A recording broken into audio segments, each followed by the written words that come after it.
See, stress is God's way of training you. But what most people do is, see, once you get stressed, you don't want that no more. So now you give up, you through. Nobody likes stress. But in order to develop and to change and to grow, stress is necessary. A seed got to have dirt put on top of it. But guess what? In my mind, it doesn't make sense that to grow something, you should dig a hole and cover it with dirt. But oh, though, see, dirt is necessary. Dirt builds character. Dirt gives you the push-through factor. And dirt ain't always what you want. It's somebody talking about you down on your job. It's somebody accusing you of something that you didn't do. It's somebody sharing information about you that ain't true. But see, when you're getting put under that stress, see, that dirt builds character in you. When they talking about you, it teaches you to withstand it. When people talking about you, dogging you, stealing from you, talking about you, they're actually putting nutrients in you. They're building character. You got character now. Because now the seed sprout open and start coming through the dirt. See, you want to be successful, well, then you got to prove yourself. You got to push through the dirt. You got to come out, then you sprout, then you become a tree. Next thing you know, you got fruit. So when you under stress, take the stress for what it is. Stress is an indicator. It lets you know you're at your limits. It does not mean that you cannot do it, but it does mean you have to change something. You have to change structure or strategy. And the one thing that you can count on is there will always be change. Whether it is good change or bad change, there will always be change. And generally there will be both. But you learn as much from your failures as you do from your successes. I think one of the most difficult things that can happen to people in leadership is to step into leadership that you didn't grow and that you didn't groom because you don't know where the issues are. We often, when we select leaders or we want to evaluate people or we want to choose staff, we quickly want to know about their IQ because we're trying to find out in a nice way, are you smart? The second thing that we really need to be asking is your EQ. I'm talking about your emotional quotient. Because many, many times you can have people on your team and on your side who have the intellectual ability to do what you're trying to get them to do, but they do not have the emotional wherewithal, and you don't know it till you get on the ride. It's like me. You know, I think I look like a fairly strong, macho guy, and I am, until you put me on a ride on Six Flags. I mean, I turned into a little 5-year-old girl in the ride. I'm not good on the ride. I'm good going up. It's the going down that drives me crazy. What you want to know is, can you handle the down ride? Do you have the emotional maturity to go through the highs and the lows of what it takes to be successful? Because if you're going to be successful, you learn from the lows how to ride on the highs. So if you can't take the dip, you can't take the climb. Not lose your head, not freak out, even though you want to. You can do it on the inside, but on the outside, you have to maintain your cool. Because there is nothing as frightening as a frightened leader. I don't know anything about flying a plane, but this is how I evaluate the trouble on the plane. I've gotten used to turbulence, I've flown all over the world, and I don't get nervous until the people up front get nervous. If you have somebody conveying a message with panic and terror, you just start freaking out. That's what happens when you hire somebody who has the IQ but doesn't have the EQ to handle the ride, who freaks under pressure, and they just fall apart under pressure. But here's the thing that is most important, and there is no test for it.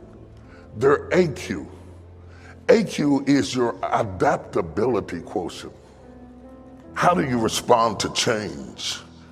When you hire somebody or you move into a position or you open up a company or you start a business, it's a lot like getting married. I know she looks beautiful today and everything is wonderful and he's smelling good. He just came from the barbershop and everything's just great today. But do you take this woman to have and to hold, for better or for worse, in sickness and in health. But you're saying I do to something that you've never seen. I could deal with you sick, but I didn't know you got hateful when you got sick. I didn't know that when we get broke, you're going to freak and panic and move out and go back to your mother, for better or for worse. And so I'm saying I do to some blank circumstances, and I'll spend the next 20 years trying to figure out, do I? And that's a lot like going into business, and that's a lot like being successful, and that's a lot like hiring people. You kind of get some kind of flow, and we say, do you? And they say, I do, and then you hire them, and then you think, do you? And let me tell you, I'm not sure which is the most challenging, the ride up or the ride down. Because success can be just as daunting as failure is.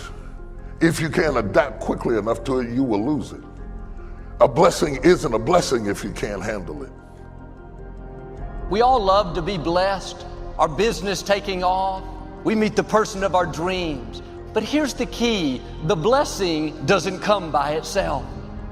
But with that blessing is going to come opposition, criticism, people that are not for you. The question is not so much, can you handle the blessing? The question is, can you handle the persecution? All your friends won't be happy when you get that promotion, when your business increases, when you get engaged.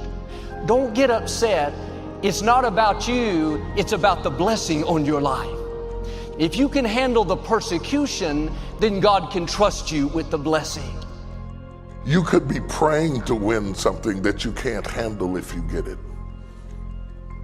What you need as a leader and as a thinker is not just the success to get there, but the success to stay there, sustainability. How many of you have ever seen a dog chase a car? And maybe the dog gets lucky and catches a car at a red light or something like that, but there's one thing that the dog never considered. I can't drive. You might be chasing after something that you can't run. It's not just about getting there, it's sustainability after you get there. I'm gonna go out there and I'm gonna get it. I don't care what comes in my way. See, you do that, make faces in the mirror, get yourself ready, go get it, get it, get it. But can you run it after you get it?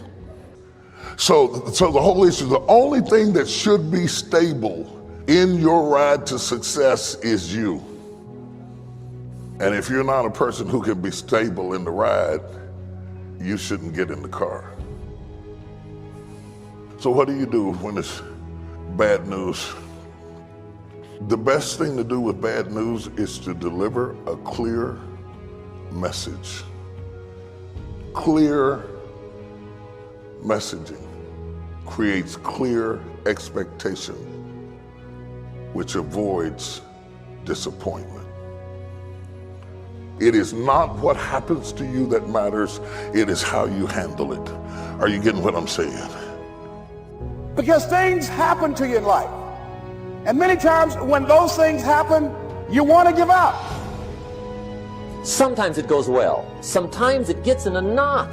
The last 6,000 years reads like this: opportunity mixed with difficulty. It isn't going to change. But like I always say, life is 10% what happens to you, it's 90% what you do about it. And the reason is because what happens to about everybody. And I found out that the same things can happen to two different people. One gets rich and one stays poor. Why is that? It's because it's not what happens, it's what you do. I've fallen out of the sky so many times. But it's not the happenings, it's what you do about it. I used to blame the weather, and I discovered it rains on the rich. The only way it gets better for you is when you get better. Starting tomorrow, what are you going to do that'll make a change in your life's direction? It's choice time. You can do whatever you want. But it's nice to know any day you wish you can change your whole life.